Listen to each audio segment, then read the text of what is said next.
हम सब के लिए बहुत खुशी की बात है कि बहुत डायनेमिक पैनल यहाँ पर इस समय आप मंच पर देख सकते हैं। एक बहुत शानदार आज की युवाओं के लिए जिस तरह का लेखन पसंद किया जाता है, भगवंत अनमोल जी हमारे बीच में, एक बार जोरदार तालियां। मामा भी बोल रही थी पर मुझे लगा लखनऊ वाली ताली अभी तक आई नहीं है यहाँ तक।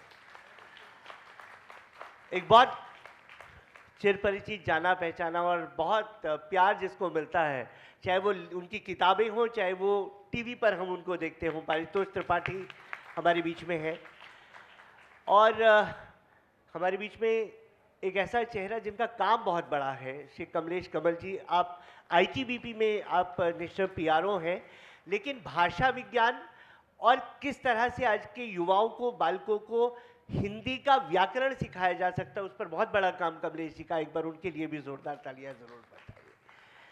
तो हम एक बार पारितोष जी शुरू करेंगे। मैं चाहता हूं कि एक बार जल्दी से सिर्फ एक ओपनिंग रिमार्क हो जाए कि कहाँ टीवी, कहाँ साहित्य, कविताएं, किस तरह से ये सारी चीज़ें ज़िंदगी में जुड़ी। तो एक बार शुरुआत करते हैं पारितोष जी के साथ। नमस्कार, प्रणाम। पॉज मतलब तालियां। तो सबसे पहले तो संवादी का बहुत नाम है, बहुत ही प्रतिष्ठित ये उत्सव है, हर साल होता है अलग अलग जगहों पे, अलग अलग शहरों में। बड़ा अच्छा लगता है जब अपने घर आंगन में इज्जत मिलती है। मेरा देवरिया बर्थ प्लेस है, देवरिया में पैदा हुआ था मैं, और लखनऊ के किसी भी साहित्यिक समारोह में मैं पहली बार आया हूँ। शूटिंग करने कई बार आना हुआ लखनऊ, तो बड़ा अच्छा लग रहा है, बड़ा अलग ढंग का लग रहा है। अब गलती से लेखक बन गया, अब क्या करूँ मैं। हम वो गलती तो जानना चाहते हैं कि वो गलती कैसे हुई जिसने बेस्ट सेलर बना दिया आपको। अरे वो वैसे चालू हुआ कि किसी लड़की के लिए कोई कविता लिखी थी, उसने कोचिंग ही बदल लिया, क्योंकि उस जमाने में ब्लॉक करने का ऑप्शन नहीं था। पर हमें लगा मन का भाव है, अपने मन से जो आदमी जो फील करता है वो लिखता है। हुआ ऐसे कि मैं शिल्पा जी के लिए कविताएं सुनाता था, मामा जी बन के अरे मर जाएंगे ये सब करते हुए। तो उस दौरान मैं भैया को बता रहा था, कमलेश भैया को, कि उस दौरान रात को मैं अपने संवाद लिखता था, जो एंकर की स्क्रिप्ट होती है, तो उसमें कुछ अच्छी कविताएं बन जाती थी। तो वो टीवी वाले कटवा देते कि अरे यार ये तो बढ़िया है, ये थोड़ी बोलोगे, थोड़ा चूरन छाप बोलो तो मज़ा आएगा, लोगों को समझ में आएगा। हालांकि लोग इतने इवॉल्व हो गए हैं कि किसी भी ढंग की बात कही जाए लोग रिसीव करने के लिए तैयार हैं। हम मूर्ख होते हैं जो सामने वालों को बेवकूफ़ समझ रहे होते हैं। साहित्य की समझ पाठकों को कभी भी लेखकों के से ज़्यादा रही है और ज़्यादा रहेगी। तो ऐसे शुरुआत हुई, तो उसमें जो अच्छी कविताएं बन पड़ी वो हमने संभाल के रख ली। तो गीता कपूर जी हमें राखी बांधती हैं, बड़ी कोरियोग्राफर हैं। उन्होंने कहा ये क्या है, मैंने कहा ये ऐसे ही है। तो जैसे जैसे समेट के उन्होंने किताब की शक्ल दी और ऐसे शुरुआत हुई जी। बहुत बहुत एक बार तालियां ज़रूर होनी चाहिए कि कहाँ से सफ़र आपको किस मुकाम पर ले जाए आपको ये पता नहीं होता। भगवंत जी, दो बहुत शानदार किताबें, बहुत और भी किताबें हैं, लेकिन ज़िंदगी 50-50, गेरबाज जैसी किताबें। मेरा सवाल आपसे ये है कि आज का युवा जो बहुत क्षणिक संतुष्टि वाला है, उसको रील 60 सेकंड से ज़्यादा वो देखना नहीं चाहता, ऐसे टाइम पर कुछ ऐसे प्रयोग आपने किए कि युवाओं ने उसको पसंद किया। एक बार वो यात्रा ज़रूर हमें आप बताएं। नमस्कार। पहले तो मैं बोलना चाहूँगा कि हाँ, जब तक ये बिके नहीं थे, कोई पूछता नहीं था, आप सभी ने खरीद कर अनमोल कर दिया। क्या बात। तो मेन बात होती क्या है कि जो ये पाठक होता है, हाँ पढ़ना चाहता है कि हाँ ये नहीं पढ़ना चाहता। अब पहले क्या था, दैनिक ये जागरण ये एक लेख मुझसे या भी लिखवाया है, तो मैंने लिखा कि आज के 10 साल पूर्व चले जाएं तो लोग जो एक विचारधारा के साथ में ये रहते थे, तो उसी ये नामवार के चरणों पे ये जाते थे। जब तक वो नामवार जे नहीं बोलता था कि जे बहुत ही अच्छा लेखक है, तब तक उसका नाम ये नहीं होता। लेकिन सोशल मीडिया आने के बाद क्या हुआ कि हाँ पारितोष जी हैं, दिव्य हैं, हम हैं, सब लोग हैं, हम लोग हाँ ये किसी भी विचारधारा के लेखक के पास में ये नहीं गए, हम गए आप सभी के पास में, हाँ पाठकों के पास में। पाठक हाँ ये क्या चाहता है। तो जब लिखना शुरू किया, राजपाल ने छापा, तो राजपाल को भी नहीं मालूम था कि क्या होगा। और फिर जिंदगी 50-50 ने जो कारनामा किया, दैनिक जागरण पूरा जानता है, पूरा देश जानता है, सब चीज़ें जानती हैं। होता क्या है ना कि हम लोगों को जानना चाहिए। मोदी जी हैं, जानते हैं सभी को कि कौन क्या चाह रहा है। तो जो ये लेखक होता है, जानना चाहिए कि लोग ये क्या चाहते हैं। तो हम लोगों ने हज जाना कि हमें क्या देना है, और हमने किसी एक पाठक के लिए, एक टीचर के लिए, प्रोफेसर के लिए कुछ नहीं लिखा, या आप लोगों के लिए लिखा। तो आज हम सेम ये मंच में 7वीं बार। लेकिन मैं एक और सवाल जोड़ रहा हूँ अनमोल जी। जब आप इस तरह का काम करते हैं ना, तो कहीं ना कहीं परंपराओं को तोड़ते हैं, और वो परंपराओं को तोड़ने का आक्षेप भी आप पर लगता है, उसको कैसे संभालते हैं? परंपरा का तोड़ने का काम ही हम लोगों का ही है, ये है ना, हम लोग ही नहीं तोड़ेंगे ना। तो जो जो ये बड़े हो गए हैं, सब लोग हैं। होता क्या है भाई साहब, प्लीज एक बात जो है ना, एक हाथी का ये बच्चा होता है, एक ये रस्सी से बांध दिया जाता है। जब मैं लेखन में आया, तो लोगों ने बोला कि 500 वो किताबें भी नहीं बिकती हैं हिंदी में, कहाँ जा रहे हैं यार। तो लोगों ने मुझे क्या कोशिश की कि मुझे एक ये रस्सी के धागे से बांधने की ये कोशिश की। लेकिन आज के ये 10 साल बाद हम यदि धागे से ये बंध जाते, तो हाथी के बच्चे की तरीके होते, जो एक छोटे से धागे को जो दीवार तोड़ सकता है, जो दुनिया तोड़ सकता है, धागे को ये नहीं तोड़ पाता है। क्यों? क्योंकि एक माइंड सेट पे ये बैठ गए।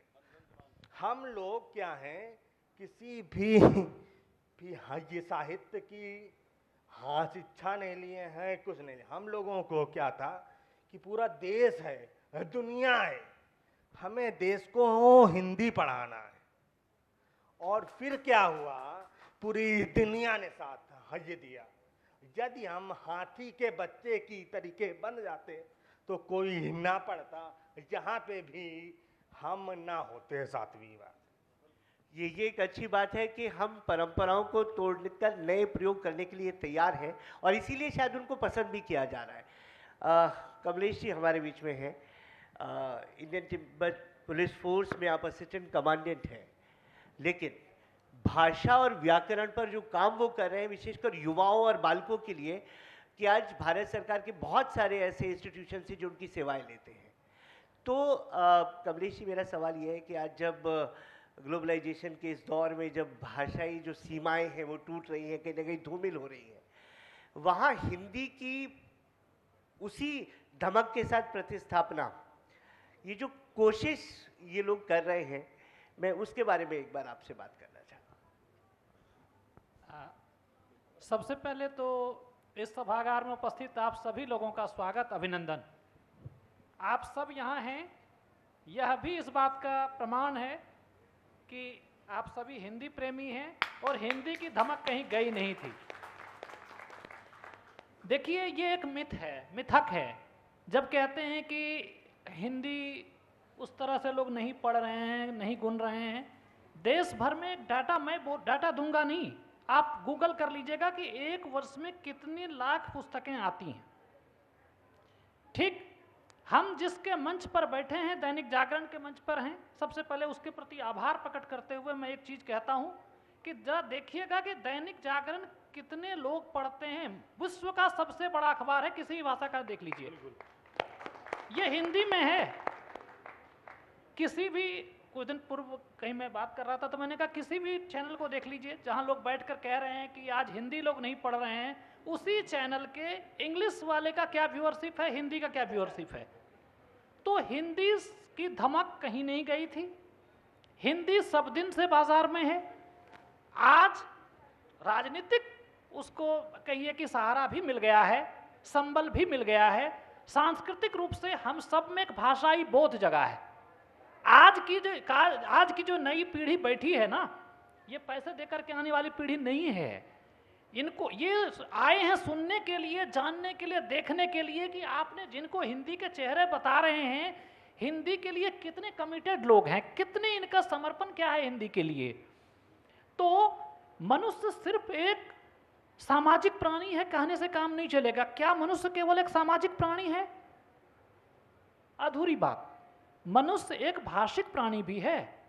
मैं यहां बैठा हूं, कुछ बोलूं ना, आप सब यहां आए हैं, कुछ समझे ना, तो क्या कुछ हो पाएगा? जो विचार विनिमय है या कोई कनेक्शन होगा आपके घर में, आपके विश्वविद्यालय में, बाजार में, फिल्म में, कहां पर आप मुझे बताइए कि क्या है, किससे आप कनेक्ट कर रहे हैं, लोगों से जुड़ रहे हैं। जिस माध्यम से जुड़ते हैं भाई साहब, उसको हम भाषा कहते हैं। और उस भाषा के माध्यम से अगर जीवन का व्यक्ति हो जाए तो उसे साहित्य कहते हैं। इसकी दूसरी और कोई परिभाषा नहीं होती।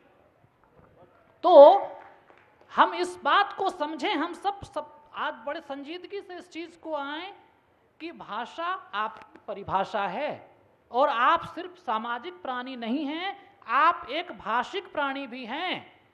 आप अपने भावों का अर्जन, सर्जन, अभिव्यंजन सब भाषा के माध्यम से करते हैं।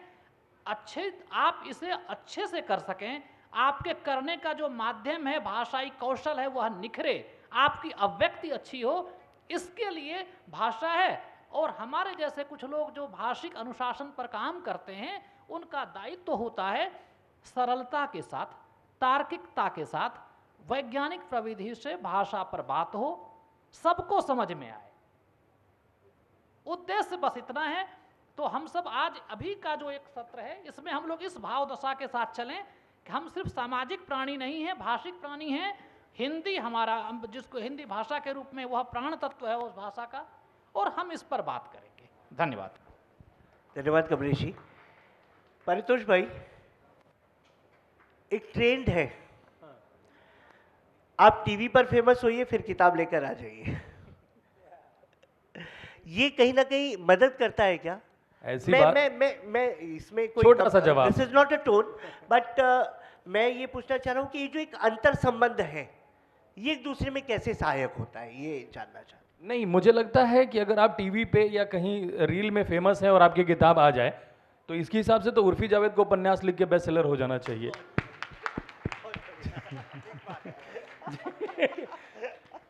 जिसका संबंध साहित्य से हो और संयोगवश वो टीवी या एंटरटेनमेंट की फील्ड में है। अब मेरा क्या है, मेरे पिताजी अंग्रेजी के प्रोफेसर रहे हैं, मेरी माँ हिंदी की टीचर रही है, तो काटेंगे तो मेरा साहित्य पॉजिटिव खून है। मतलब हमारी परवरिश वैसे हुई है कि बचपन में कहीं चोट लग गई तो पता भी ऐसे बताते थे कि बेटा वो लियो टॉल्स्टॉय की किताब है वॉर एंड पीस, उससे बगल में विनय पत्रिका रखी है, उससे बगल में गुनाहों के देवता के पीछे नूरामेंट है। तो हमारी ये परवरिश हुई है। तो संयोगवश कि मामा जी की कविताएं बहुत वायरल हो गई। जो परंपरा तोड़ने की बात भैया ने कही, बड़ी अच्छी बात कही कि अब परंपराएं कैसे टूट रही हैं। अब हमें सीखना है कि क्या चीज़, हम किस ट्रेंड को हम बढ़ाएं। दुनिया का बड़ा फुटबॉलर बेकहम हिंदी में लिखवाता है टैटू विक्टोरिया, और हमारे वहां की लड़कियां लिखवा रही हैं डैड्स लिटिल गर्ल, है ना। सुधरो तुम लोग, मैं बता रहा हूं। कुछ रखा नहीं उसमें। वो बेकहम ने लिखवाया था, विक्टोरिया हिंदी में टैटू बनवाया। उसकी वो भाषा नहीं, उसकी मातृभाषा नहीं है। और दूसरी बात की हिंदी से प्रेम करने के पीछे कोई तर्क चाहिए ही नहीं।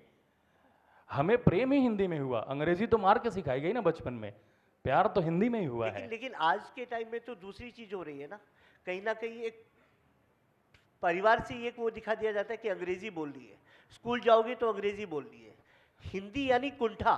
नहीं, ऐसी बात नहीं। हाँ ओके, हाँ तो आप कैसे उसको लेते हैं आप पे डिपेंड करता है। अंग्रेजी में कोई बुराई नहीं है, अंग्रेजी आनी चाहिए। अगर आप लोकल से ग्लोबल की यात्रा करना चाहते हैं तो अंग्रेजी आनी चाहिए। बहुत सारे इंटरनेशनल एक्टर्स हैं, राइटर्स हैं, परफॉर्मर्स हैं जो अंग्रेजी में भी नहीं गाते हैं, वो अपनी मातृभाषा में गाते हैं, जो उनकी रीजनल लैंग्वेज है, जो वहाँ की भाषा है, हाँ वो गाते हैं। पर वो ग्लोबली हो गया, लेकिन जब वो बाहर शोज करने जाते हैं तो अंग्रेजी में भी गाते हैं ताकि उनका विस्तार हो।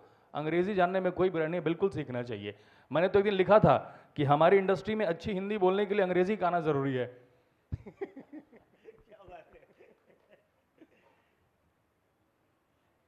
जी जी कंटिन्यू करिए। बाकी बढ़िया, अपना बताइए। अच्छा कैसे हैं भैया? प्रणाम। हेलो।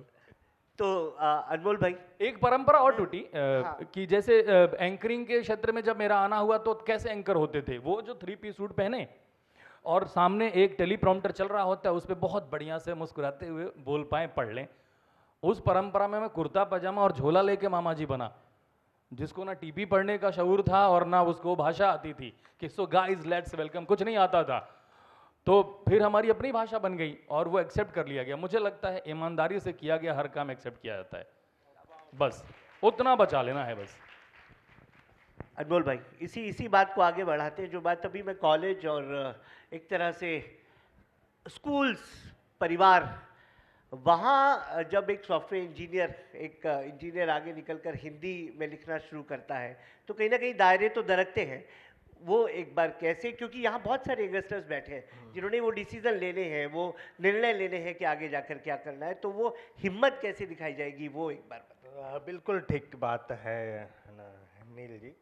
होता क्या है ना कि जैसे पारितोष जी ने बताया कि हम लोगों को ये दायरा ये तोड़ना है, हम लोग हैं ये लेखक, लोगों को ये बताना है, राइट। मैं बोलने में बहुत रुकता था, सब चीज़ें थी और अपना नाम भी ये नहीं बता पाता था। फिर मुझे हाँ लेखन में हुआ, सब कुछ हुआ, अब सभी जगह पे जाता हूँ। देश का कोई भी हज फेस्ट हाँ नहीं है जहाँ मैं ये नहीं गया। तो मैं क्यों वो जाता हूँ, लोग हाँ पूछते हैं कि बड़े बड़े हाँ ठीक ठाक लोगों जो है ना बोलना चाहिए, सब कुछ है। मैं क्यों जाता हूँ कि जो यहाँ पे 200 लोग बैठे हैं, 200 में से 2 लोग भी होंगे हाँ जो बोलने में दिक्कत होगी और वो फिर जब मुझे देखेंगे कि ये बोल रहा है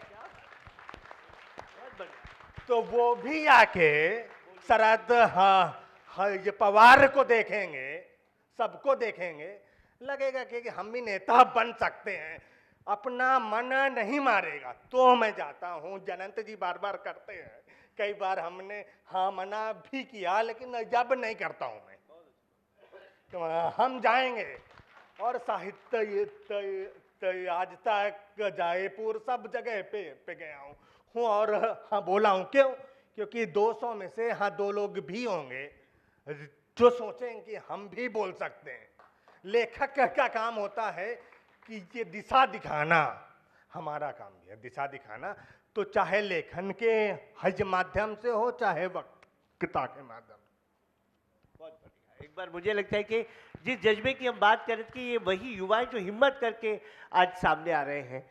कमलेश जी, एक सवाल इसी हिंदी की रोचकता को लेकर, हम जब पीछे बैठे थे तो आप बात कर रहे थे कि वैज्ञानिकता और रोचकता ये दोनों साथ साथ चले, इसके लिए आप बहुत सारी कोशिश कर रहे हैं, एक बार उस पर कुछ प्रकाश डालिए। देखिए, ऐसा है कि हम सभी इस चीज को जान रहे हैं कि हिंदी की धमक लगातार बढ़ रही है, इसमें तो कोई संशय नहीं है। पूर्व की जो बातचीत थी इसमें यहाँ तक आ गए। दूसरी बात, जब हम यह कहते हैं कि आपकी भाषा आपकी परिभाषा है, तो आपकी परिभाषा अच्छी तरह से आए लोगों के सामने, इसके लिए आपकी भाषा अच्छी होनी चाहिए। अच्छी भाषा क्या है? क्या आप बहुत क्लिष्ट शब्दों का प्रयोग करेंगे तो इससे भाषा अच्छी हो जाएगी? नहीं। तो जो शब्द आप प्रयोग करते हैं, टूल्स हैं आपके, क्या औजार क्या है, उपकरण क्या है, आपके शब्द हैं। कहते हैं शब्द ही संसार पर शासन करते हैं, वर्ड्स रूल द वर्ल्ड। शब्द ही संसार पर शासन करते हैं।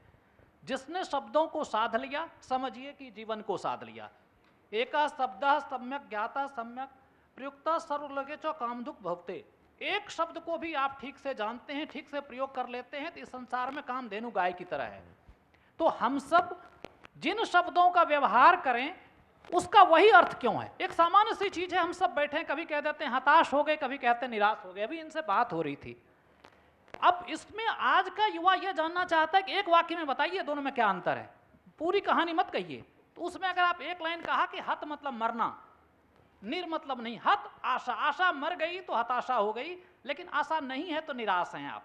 तो निराशा से गहरी अवस्था को जब बताना हो तो आप कह सकते हैं भाई निराश तो हूं, हताश नहीं। अगर आपने आज के युवाओं को यह पहुंचा दी, बात पूरी हो गई। आप अभी जैसे आरंभ प्रारंभ की हमने बात कही, प्रारंभ क्या है, आरंभ क्या है, पूरा मूल मैं ना बताऊं आपको, लेकिन एक लाइन में कहूं प्रारंभ विशिष्ट आरंभ है, आपको पता लग गया, प्र मतलब विशेष। तो यह चीज हमें अपने युवाओं तक, युवजनों तक देना होगा। युवा किसको कहेंगे, आधुनिक किसको कहेंगे? आधुनिकता के दो तकाजे हैं, एक वैज्ञानिकता, दूसरी चीज है तार्किकता।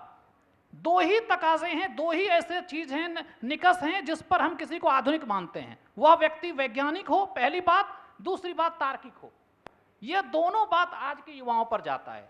तो वैज्ञानिकता के साथ तार्किकता तब आती है जब उसके ठोस कारण दिए जाएं, रोचकता के साथ आप बता सकें। जिस दिन हम अपने युवजनों को रोचकता के साथ, और दैनिक जागरण जब जिसकी मैंने पूर्व में चर्चा की कि आज इसका रीडरशिप आप देखिए किस लेवल पर है, विश्व में कोई अखबार इसके आसपास नहीं है, तो इसने वैज्ञानिकता को पकड़ा, तार्किकता रखी, लेकिन रोचकता का साथ नहीं छोड़ा। बैठे हैं यहीं अनंत जी, कहा 300 से 400 शब्द दूंगा, उसमें आपको सारी बात कहनी है, बात पूरी स्पष्ट होनी चाहिए, लंबा जैसे ही होगा आपको समय नहीं दूंगा, काट दूंगा। तो यह जो एक चीज है कि बात, और कहते हैं ना, एक बार एक चिट्ठी है अमेरिका के राष्ट्रपति की, वो चिट्ठी आप सब याद करिए, कि अपने बच्चे को, बेटे को पत्र लिखा और लास्ट में कहा कि बेटा माफ करना, चिट्ठी लंबी हो गई क्योंकि मेरे पास समय कम था, है ना। तो जब हम अपनी बातों को कहते हैं ना क्लैरिटी, आपके अंदर जो आप कहना चाहते हैं वो बिल्कुल साफ, ये नहीं कि घर से चले थे करके मामला साफ, बस उनके सामने बात बदल गई, तो यह होना नहीं चाहिए। और फिर एक बात कहूंगा इसी में, ऐसी वैसी बातों से तो चुप रहना ही बेहतर है, या फिर हम ऐसी बात करें जो चुप रहने से बेहतर हो। तो हम, धन्यवाद, हम उन शब्दों पर चलें। और मेरा काम बस इतना ही है, संस्कृति उद्योग के श्रमिक हैं हम सब, कोई भी लेखक है तो मैं कहता हूं संस्कृति उद्योग के श्रमिक हैं। तो संस्कृति उद्योग के श्रमिक के रूप में मेरा जो कार्य है, बस वो छेनी हथौड़ी लेकर, जैसे कहते हैं ना, आप सब जानते हैं कि वर्दी पहनता हूं, अनुशासन वहां बरतता हूं, तो भाषा में भी अनुशासन बरतने का मेरा कार्य है। एक छोटा सा काम है, जो मिलता है कर लेता हूं। बाकी यही, अगर युवाओं को अट्रैक्ट कर रहा है, आप सबको आकृष्ट कर रहा है तो अच्छा है। धन्यवाद। मैंने कहा बहुत बहुत सबसे अच्छी बात यह कि वो बहुत रोचकता के साथ, जैसे दो शब्द उन्होंने 2 लाइनों में बता दी, उनकी पूरी किताब इसी निमंत्रण, आमंत्रण, छिपना, छुपना, छोटे छोटे शब्दों को किस तरह से वो बताते, वो अपने आप में बहुत अभिनव। एक बार जोरदार तालियां कमलेश जी की जरूर होनी चाहिए, क्योंकि बहुत आवश्यकता है कि हम युवाओं को, बालकों को इस तरीके से अपनी भाषा को ले जा सके। परितोष भाई, एक और समस्या है, वो है भाषा की बोझिलता, बहुत कठिन। मुझे अच्छा लगा कि आपका जो दोनों काव्य संग्रह है वो बहुत आसान थे, सरल थे। एक ये भी निवेदन है कि कुछ ऐसा जो आपने वहाँ नहीं सुनाया लेकिन बहुत बेहतरीन लिखा, जैसे भिखारी आपकी एक रचना है, मैं चाहता हूँ कि एक बार वो भी सुनाइए। और ये जो भाषा की सरलता और लोगों तक पहुँच की बात है, इस पर भी अपनी बात एक बार। बड़ा बढ़िया जवाब दिया था गुलजार साहब ने, कि उनसे आके किसी ने पूछा कि आप अपने सॉन्ग्स में इंग्लिश के वर्ड्स का इस्तेमाल करते हैं, तो उन्होंने कहा ये बात आप किस भाषा में पूछ रहे हैं, इंग्लिश के वर्ड्स का इस्तेमाल सॉन्ग्स में। तो मुझे जिस तरह से भाव जैसे आते हैं, मैं तो हैशटैग लिख देता हूँ, कुछ भी लिख देता हूँ। चाहे सी मोहब्बत किताब है, मेरे एक चाचा हैं, उन्होंने बोल दिया ये सब ठीक बा, कुछ ढंग की किताब लिखा तो बेइज्जती होला, ये सब बताया मैं। चाहे सी मोहब्बत, मैंने उनको बताया कि होम मिनिस्टर साहब ने अवार्ड दिया उसके लिए। अरे बोलो भी मजबूर होंगे, उनका क्या है। तो एक दो कविताएं सुनाता हूँ, यंगस्टर्स काफी सारे दिख रहे हैं। वेरी गुड, एक ही आवाज आई है, वो भी यंग आदमी की नहीं आई है, वो कमजोरी से निकली है, मैं जानता हूँ। अच्छा तो यार बस देवरिया का कंफर्म, एक आध मौसी के लड़के उठाना चाहिए ऑडियंस में ताकि रिस्पॉन्स देते रहें। तो सुनाता हूँ कुछ, है ना, एक दो। चाय सी मोहब्बत से एक दो किताबें और एक दो कविताएं और एक तीसरी किताब आ रही है, उसमें से एक आध सुनाऊंगा। चाय सी मोहब्बत से एक किताब कविता सुनाता हूँ। क्या बात कर रहे हैं? अनंत भैया ने बड़ी अच्छी खबर दी है, आज भी बेस्ट सेलर हुई है चाय सी मोहब्बत। क्या बात कर रहे हैं? आज जो सूची आई है उसमें भी परितोष जी की किताब बेस्ट सेलर में है। देख रहे हो मामला? अच्छा, अनुभव जी कह रहे हैं बाहर उपलब्ध भी है जो खरीदना चाहते हैं। हाँ, और आज साइंड कॉपी मिलेगी। जी जी जी जी। बाबूजी हम सुनेंगे उनसे जरूर। बाबूजी पर एक कविता उनकी बहुत प्रसिद्ध जी, हुई सुना। है, हम जरूर वो सुनेंगे। बिल्कुल सुनाते हैं, बिल्कुल सुनाते हैं। दो कविताएं हैं पिता पे, दोनों सुनाते हैं। चाय सी मोहब्बत जो है फिर से टॉप 5 में है। Thank you so much. Vishank manager है हमारे, पब्लिशर को फोन करो। मोहब्बत में हर बार चाय ही देते हैं वो। रॉयल्टी। बिल्कुल सुनिए एक दो आशिकी। कितने स्टूडेंट्स हैं guys? How many students in the house? काफी हैं। बाकी लोग भी पढ़ रहे हैं, वो कबूल नहीं कर रहे हैं। हमारे वहाँ क्या है, यूपी बोर्ड से अगर आपने पढ़ाई की है तो इश्क जो है वो 10वीं के बाद दम तोड़ देता है, क्योंकि दिल आर्ट और साइंस के बंटवारे का शिकार हो जाता है। और साइंस और होम साइंस में हार सिर्फ इश्क की होती है। तो वही इश्क में हारे हुए हम लोग हैं जो पन्ने पे लिख के जीत जाना चाहते हैं, जिसके लिए लिखते हैं। मतलब हम लोग तो वो वाले रहे हैं ना कि कहीं से नंबर मिल गया उनके घर का, वकील साहब की बिटिया का, तो भाग के गए दोपहर में, पसीना यहाँ से टपकते हुए। तो दीदी ने तो लौंगलता समोसा पकड़ने भेजा था, फिर चले गए पीसीओ और फ़ोन किया और 10 सेकंड में बाहर आ गए।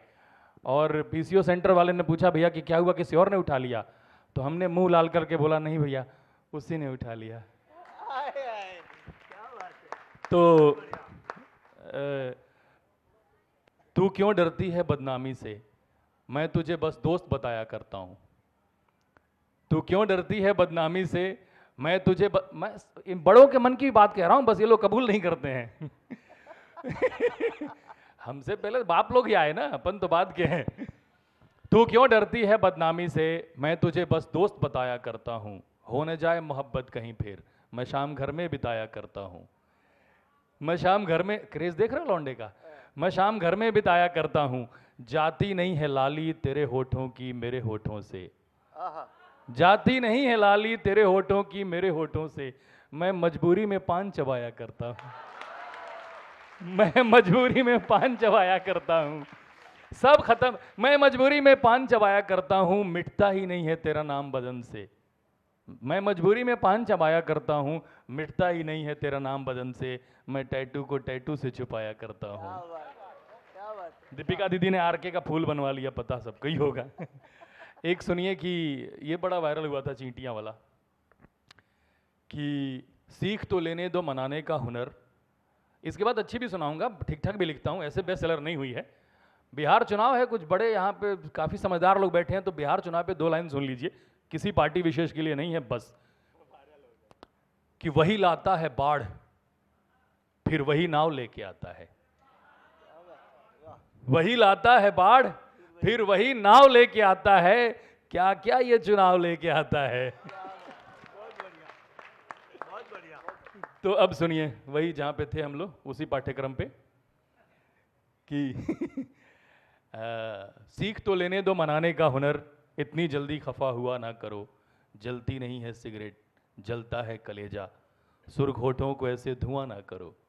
जलती नहीं है सिगरेट जलता है कलेजा, सुर्ख होठों को ऐसे धुआं ना करो, रोज उतारती है नजर माँ मेरी, तुम मेरी सलामती की दुआ ना करो। रोज उतारती, अब आ रही है लाइन, रोज उतारती है नजर माँ मेरी, तुम मेरी सलामती की दुआ ना करो, और चींटियां लग गई हैं नमक के डिब्बे पे, मैंने तुमसे कहा था कुछ भी छुआ ना करो। बहुत बढ़िया भारतोष भाई, वाह। बाकी थोड़ी बातचीत हो जाए, नहीं तो मैं तो सुनाता ही रहूं, मैं तो बदनाम हूं। सुनाइए, आप बात करेंगे, आप सुनाइए। जो जो सुनिए फिर तो इसी गोत्र का एक और सुनो।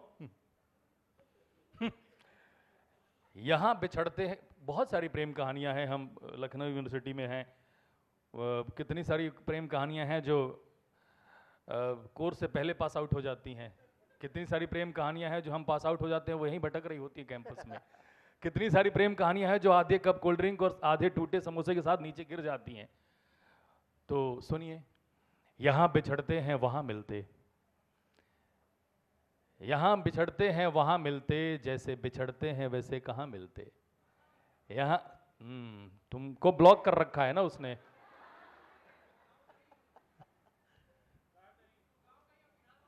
कौन जिला हो? बात खत्म, बात खत्म। यूपी अद्भुत जगह है, मैं बता रहा हूं। अभी तो मामला यहां चेंज हो गया है, वरना हमारे तरफ पहले भोजपुरी फिल्म और गोली कभी भी चल जाती थी। हालांकि गोली चलने का फिर भी मतलब होता था।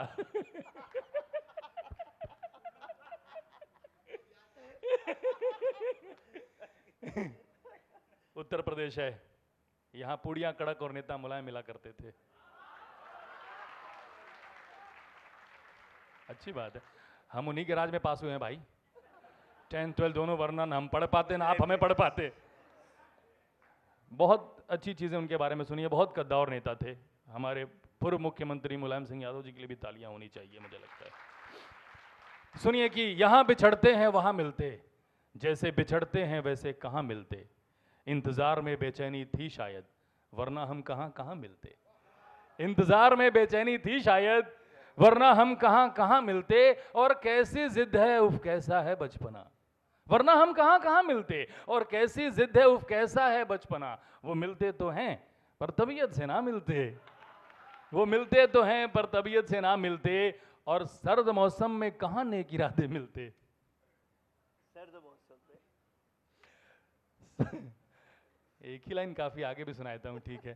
सर्द मौसम में कहां नेक इरादे मिलते, हमने छोड़ दी उड़ानी मोहब्बत की पतंग, वरना छतों पे सबूत में धागे मिलते। हमने छोड़ दी उड़ानी मोहब्बत की पतंग। अनंत भैया ने इस पे चेहरा ढक लिया, आगे वाली लाइन पे उठ के चल ना दें।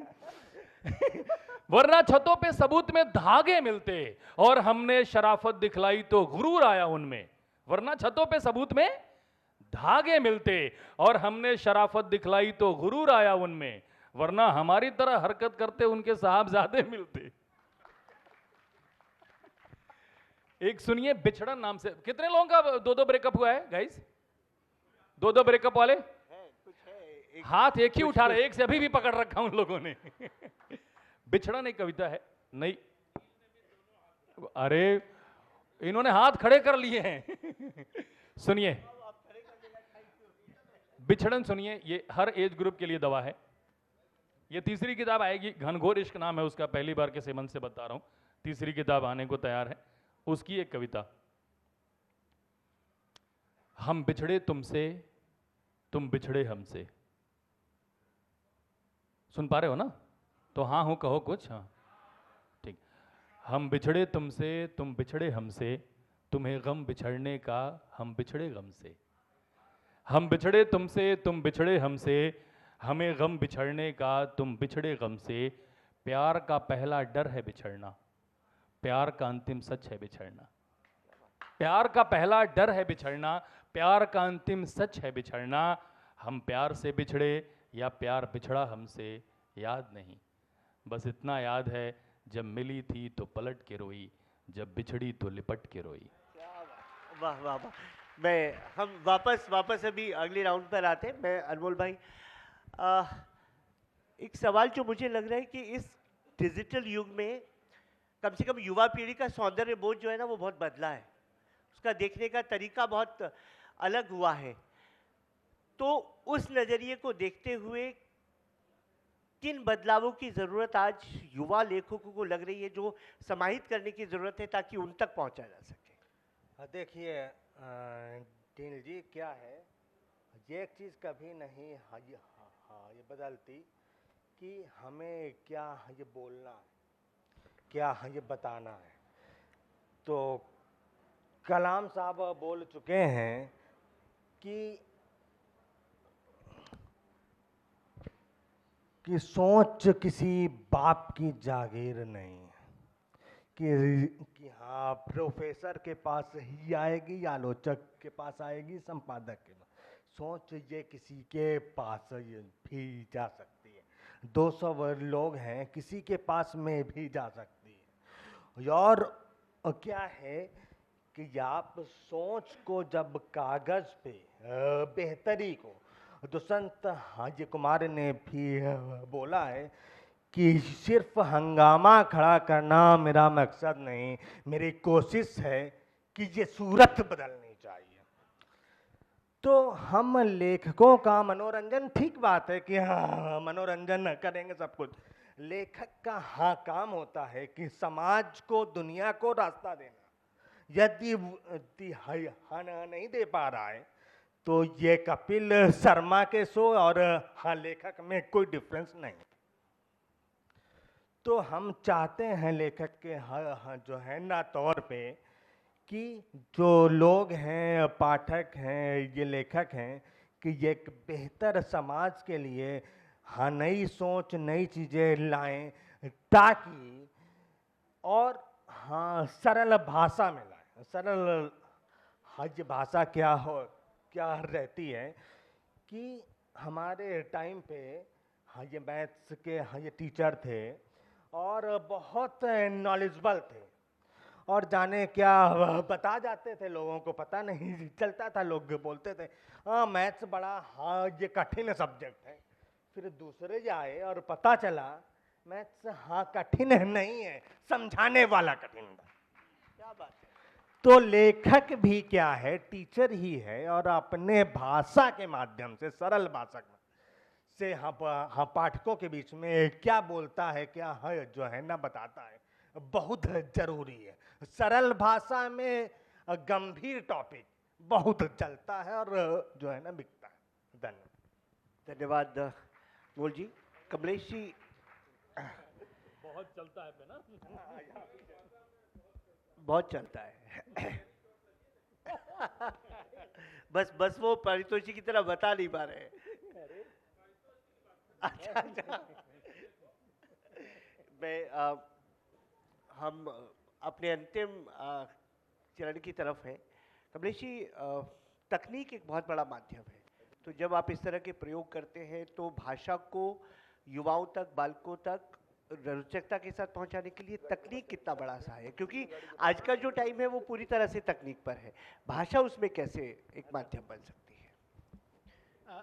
देखिए, एक चीज़ ये है कि हिंदी भाषा की बात करें, जब हम तकनीक की बात कर रहे हैं, आप सब जानते हैं कि अभी तक जो कंप्यूटर के लिए जो अनुकूल एक तरह से इंग्लिश में लेकर दबदबा चला जा रहा था, लेकिन यह सिद्ध है हो चुका है कि संस्कृत कंप्यूटर के लिए बिल्कुल अनुकूल है। हिंदी में भी जैसे जो अब ऐसे सॉफ्टवेयर आ गए हैं, अनुवाद का भी आ गया है, तो तकनीक के स्तर पर भाषा में कोई समस्या अभी नहीं है। ये आज के दौर में अगर हम बैठकर 2025 में कह रहे हैं कि भाषा में या संप्रेषणीयता में कहीं से भी तकनीक कोई बाधा है, तकनीक से इसको बल मिला है। आप आजकल देखिए एआई टूल्स भी हैं, अगर आप कुछ लिखते हैं अपने भावों को, तो उसको अगर कहीं कुछ एडिट करना है तो सामान्य रूप में ठीक है, बहुत अच्छे स्तर का वो नहीं करके देगा, लेकिन उसको वो थोड़ा आपको हेल्प कर देगा। तो तकनीक के स्तर पर तो मुझे नहीं लगता कि इसमें कुछ बहुत परेशानी है, बल्कि तकनीक आपको मदद लेकिन कर। बालकों के लिए क्या ये एक ऑब्स्टिकल नहीं है क्या, कि जो है कि जाकर एआई पर कर लो ये ना, उस सीखने की कहीं ना कहीं वो कमी आपको दिखती है? नहीं, देखिए इसमें दो चीजें हैं। अब विज्ञान जो है वो दुधारी तलवार है, आप सब जानते हैं। तो तकनीक हो या कोई भी तकनीक से सिर्फ भाषा के लिए, किसी भी फील्ड में आप देखिए, किसी भी क्षेत्र में आप देखें, उसका समुचित प्रयोग या सम्यक प्रयोग, उसके लिए आपको जो गाइडेंस कहिए, मार्गदर्शन कहिए, वो आवश्यक होता है। लेकिन आप तकनीक से दूर नहीं रह सकते। आज आप ये नहीं कह सकते कि हम हिंदी बिल्कुल गुरुकुल में बैठ के ही सीखेंगे, या कोई भी भाषा। आपको मतलब अपने दरवाजे तो कम से कम खिड़की तो खोलिए, आप तकनीक का सहारा लीजिए और उसमें ठीक है थोड़ा सा मार्गदर्शन मिले आपको, आप उसका सम्यक प्रयोग करें, लेकिन आप उससे अछूते नहीं रह सकते। देखिए, accept the things that you can't change, जो चीज़ें, जो बदलाव है, कुछ ऐसे जिनको अब बदला नहीं जा सकता, आपको उनको स्वीकारना होगा। और हिंदी ने जब अपने आप को इस ढंग से ढाला है, तभी आप देख रहे हैं कि विश्व में इस तरह से हिंदी बढ़ रही है। और आज देखिए बिस्लरी भी अपने आप बिस्लरी हिंदी में लिखने लगा है, लिखने लगा है ना। और हिंदी में किस चीज में आप देखिए, ऐड में ही आप लोग खाली गूगल कर लीजिएगा कि ठंडा मतलब कोको कोला ऐड कितने रुपए का आया, उस लेखक को कितना मिला, तो लेखक जो है कितना मिल रहा है। अब आपकी किताबें अगर हिंदी में, कुछ लोग कह देते हैं कि भाई उतनी नहीं बिक रही है या नहीं है, हमारे बीच बैठे हैं, बिल्कुल बिक रही है। ठीक है। किताबें, मेरी किताबें भाषा संशोधन या संविधान, आप देखिए कि अपने आप किताबें लग रही हैं, बिक रही हैं, कुछ भी नहीं करना पड़ता आपको। आज एक चीज है कि बाजार की मांग क्या है, विद्यार्थी क्या, जैसे मेरा है, मैं किस में लिखता हूँ, भाषा विज्ञान व्याकरण में, तो मुझे वो चीज लिखनी है। दैनिक जागरण में इतने वर्षों से पाठशाला चल रही है, मुझे 2 शब्दों में शब्दों के अंतर को समझाना है। मैं इधर उधर की बात करूंगा तो बात नहीं होगी। तो आपका अपने शब्दों की पकड़ हो, समझ हो, आप जो कहना चाहते हैं खुद आपके अंदर स्पष्टता हो। यह नहीं है जैसे आज ही ऐसे बहुत सारे कवि हैं, उनकी कविताओं, उनको ही कहा जाएगा आप बताओ आप क्या कहना चाहते हो, तो वो नहीं कह पाएंगे। तो कवित्व विहीन तो कविता का ये दुर्धर्ष काल है। और वहाँ पर ऐसे लोग जो कविताई कर रहे हैं और अच्छी कविता कर रहे हैं। मैं फिर कहता हूँ, कई बार कह चुका हूँ, उड़िया के एक कवि ने कहा था कि आज जो है कविता जो है, बाजार में जो सबसे सस्ता आलू है सब्जी मंडी का, आज का कवि उस पर भी कविता लिख देगा। लेकिन दिक्कत केवल एक है कि आज उसमें बस यही एक सामर्थ्य बच गया है। तो हम सब जो हैं, जो भी हमारा क्षेत्र हो, मैं कहता हूँ कि आप सभी चीज की, you can't be the jack of all trade ना, कुछ आपके पास होना चाहिए कि आप किस, तो सबसे पहले स्पष्ट होगा आप क्या कहना चाहते हैं, किस विधा में कहना चाहते हैं, आपका टारगेट ऑडियंस क्या है, तकनीक आपको उसमें कितनी हेल्प करेगा। जैसे मान लीजिए भाषा विज्ञान है, तो भाषा विज्ञान में तकनीक का बहुत सारा रोल। आप भाई शब्दों की उत्पत्ति मुझे आनी चाहिए, अगर मुझे शब्दों का ओरिजिन नहीं पता, मुझे अनुशासन नहीं पता, मुझे उसके रूट्स नहीं पता, तो फिर एआई उसको सजा नहीं सकता। बिल्कुल बिल्कुल बिल्कुल सही बात। धन्यवाद कमलेश जी। मैं वापस पारितोषिक पर जा रहा हूँ, और जो एक डिमांड आई थी वहाँ से, उनका तो मानना पड़ेगा आपने। वो डिमांड करके चले गए, उनको मैसेज कर दूं क्या मैं? मुझे बोल कर गए कि जरूर सुन लेना। हाँ आप लोग, मुझे काम है।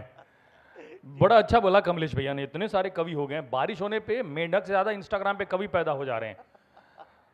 ब्लॉक कर देता हूँ, कवियों को रिक्वेस्ट आते हैं। अरे मैं करता हूँ, एक आध मेरे भतीजे मैं क्या करूँ, सब घर के भी थे, भैया आप लिख सकते तो हम क्यों नहीं। अब मेरे ख्याल से समापन की तरफ है हम लोग, तो एक फादर वाली सुनाता हूँ और एक दो और कविता। कैसे भी अभी देखा मैंने, कैसे, नमस्कार। एक दो ऐसे ही चुरन छाप, उसके बाद एक ढंग की कविता। चुरन छाप बहुत जरूरी है, तुम्हें तुरंत याद हो जाएगा, देखना कसम बता रहा हूँ। बाकी लोग प्रोसेस करेंगे, तुम स्टेटस डाल दोगे। सुनो कि कल देखा उसे तकिया खरीदते हुए, यही अपना हजरतगंज। कल देखा उसे तकिया खरीदते हुए, कल देखा उसे तकिया खरीदते हुए, जी में आया पूछ लूं हाथ में क्या परेशानी थी। आया आया आया आया आया। और सुनो कि प्यार में ओटीपी बना रखा है उसने हमें। ओटीपी पता है ना, वन टाइम प्रेमी। प्यार में ओटीपी बना रखा है उसने हमें, उससे कह दो एक बार से ज्यादा मैं भी इस्तेमाल नहीं होता। इसलिए लिखता हूं, ये चमकता है तुरंत। अब सुन लो ढंग की 2-3 कि एक मजदूर वाली जो अच्छी खासी वायरल हुई थी, वो सुनाता हूं। एक बड़ा अच्छा एक मन में आया भैया कि बच्चों का डांस का शो है, शिल्पा शेट्टी जैसी इतनी बड़ी अभिनेत्री हैं, तो हर तरह के लोग देख रहे होंगे।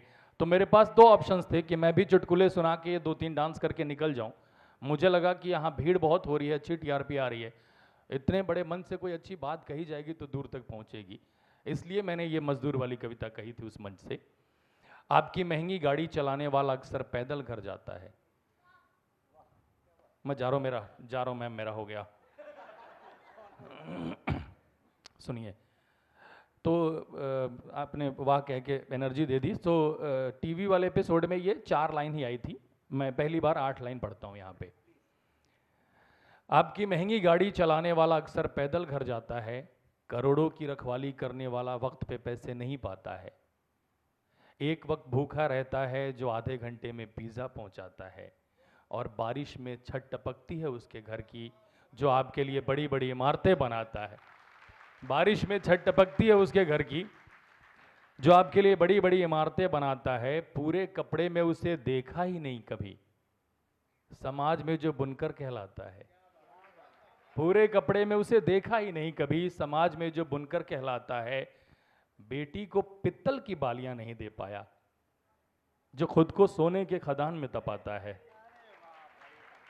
बेटी को पित्तल की बालियां नहीं दे पाया, जो खुद को सोने की खदान में तपाता है। हर मुसीबत में वो सड़क पे आ जाता है। क्या इसी दिन के लिए वो सड़कें बनाता है? और फादर वाली दो कविताएं, एक तो ओम जी की थी जो बहुत वायरल हो गई, पिता रोटी है, कपड़ा है, मकान है, पिता नन्हे से परिंदे का बड़ा आसमान है, पिता है तो घर में प्रतिपल राग है, पिता से माँ की चूड़ी बिंदी और सुहाग है, पिता है तो बच्चों के सारे सपने हैं, पिता है तो बाजार के सब खिलौने अपने हैं। उसके बाद ये लखनऊ है, देखिए कैसे चक्र पूरा होता है जीवन का। So I was shooting for that episode in 2016 and 17. My father was not well. वो यहीं पीजीआई लखनऊ में एडमिट थे। और ब्रूटल है ये दुनिया एंटरटेनमेंट की। बोलते हैं ना कि शो मस्ट गो ऑन, ये बहुत पीड़ादायी लाइन है। ये बोलने में बड़ा कूल सा लगता है, अरे शो मस्ट गो ऑन, नहीं भाई, उसके पीछे तो मुझे छुट्टी नहीं मिली उस एपिसोड के लिए क्योंकि काम है, ठीक है। तो मेरा काम ये था कि मैं चुटकुले सुनाऊं, मैं शिल्पा जी पे आशिकी करूं, और बीच बीच में जैसे ब्रेक हो तो अम्मा को फ़ोन कर लूं कि क्या हाल है, ये है वो है। तो उस दौरान की कविता है ये, 2 हिस्से में है। पापा थे तो ऊपर की 6 लाइनें लिखी गई थी, और बाद की 4 लाइनें तब बनी जो पिताजी रहे नहीं। वो भी बाद की लाइनें इसलिए बनी क्योंकि श्री पंकज त्रिपाठी जी जो बड़े भाई के रूप में है मेरे, उन्होंने एक दिन फ़ोन किया, पिताजी उनके नहीं रहे तो उन्होंने फ़ोन किया कि वो भेजना, वो बाप वाली कविता तेरे पास थी, मेरा एक इंटरव्यू चल रहा है तो भेज, नहीं मानेंगे सुना देता हूँ, चलो भेज जल्दी। हाँ, तो उनको मैंने कविता भेजी, और भेजते भेजते कमलेश भैया वो हम सारे रिलेट कर रहा है, कैन सी अब भी आंखें मेल्ट हो गई हैं। ये लास्ट, हाँ। जो बिना आंसू बिना आवाज के रोता है वो बाप होता है, जो बिना आंसू बिना आवाज के रोता है वो बाप होता है, जो बच्चों की किस्मत के छेद अपनी बनियान में पहन लेता है वो बाप होता है। माँ रखती है कोख में 9 महीने हमें, 9 महीने जो दिमाग में ढोता है वो बाप होता है। जब घर में सबके नए जूते आते हैं बाप के तलवे घिस जाते हैं, जब घर में सबके नए जूते आते हैं बाप के तलवे घिस जाते हैं, जो अपनी आंखों में दूसरों के सपने सजोता है वो बाप होता है। बाप निवाला होता है, बाप रखवाला होता है, बाप अपनी औलाद से हार के मुस्कुराने वाला होता है। अब बाद वाला भाग, बाप निवाला होता है, बाप रखवाला होता है, बाप अपनी औलाद से हार के मुस्कुराने वाला होता है। बाप करता है कहता नहीं, बाप करता है कहता नहीं, जब बाप समझ में आ जाए तब तक वो पास रहता नहीं। Thank you so much. Samvadi का शुक्रिया, दैनिक जागरण परिवार का शुक्रिया, और आप सबका। मैं उत्तर प्रदेश में देवरिया में ही पैदा हुआ था। अपने घर में इतना सम्मान मिलता है तो लगता है कि सही दिशा में जा रहे हैं, नहीं तो सही दिशा में जाएंगे।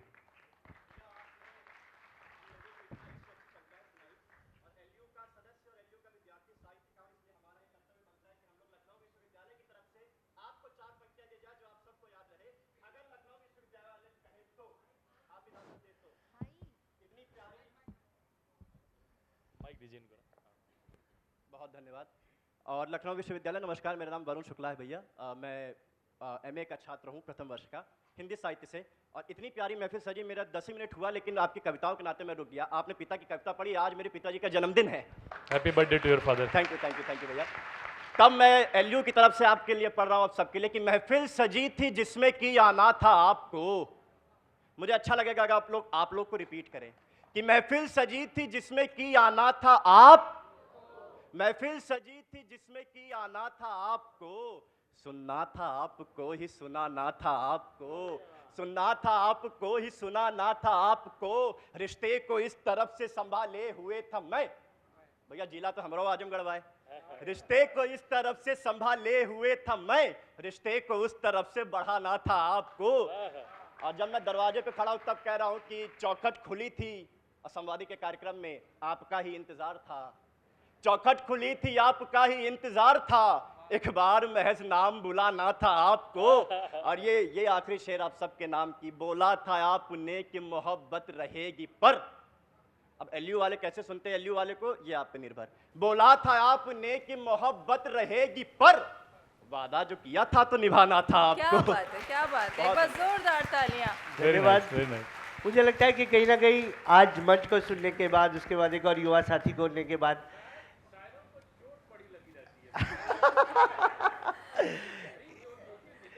जी एक- बिल्कुल, एक मैंने निश्चित- शुरुआत में यही कहा था कि संवादी भावनाओं का कार्यक्रम है, जहाँ पर भावनाओं का आदान प्रदान होता है, यहाँ पे भावनाओं का प्रवाह होता है, और ये भावनाएं मोहब्बत की तरह प्यार बनकर देखिए किस तरह से खुशबू बटोर रही हैं और परितोष जी तक, हमारे सभी वक्ताओं तक पहुँचा रही हैं। एक बार जोरदार तालियां इस सुंदर सत्र के लिए।